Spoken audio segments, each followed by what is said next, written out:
Use absence to increase respect and honor. Law number 16. Kapag sobra ang presensya mo, nawawala ang halaga mo. Umalis ka minsan para mamiss ka, para hanapin ka, at para maalala ng lahat kung gaano ka kahalaga. Paliwanag, elegante, matalino, may bangis. Ang kapangyarihan ay parang pabango. Kung lagi mo itong inaamoy, nababaliwala ang halimuyak. Ganito rin sa presensya ng isang tao. Kapag palagi kang nandyan, sa meeting, sa GC, sa tabi nila, nagiging normal ka.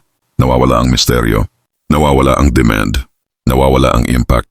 Pero kapag bigla kang nawala, hindi nagparamdam, hindi sumulpot, hindi nagpaalam, ang mga tao napapaisip. Nasaan siya? Kumusta na kaya siya? Kailangan natin siya dito. Diyan mo sila natuturuan ng respeto. The absence creates value.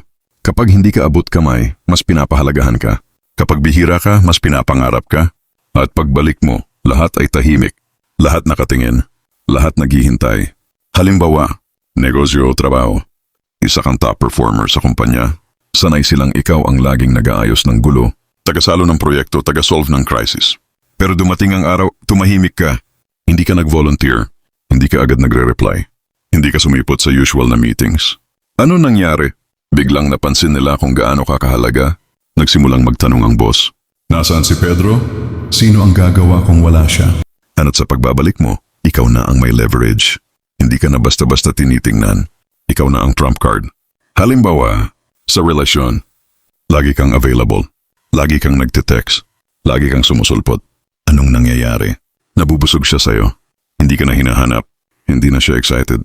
Pero isang araw bigla kang nawala. Walang paramdam. Walang drama. Tahimik lang. Hindi ka rin nagpo-post. Hindi ka nagpaparamdam sa mutual friends. Boom, nagkakalkal siya. Nag-aabang sa IG story mo. Tinatamaan ng what if.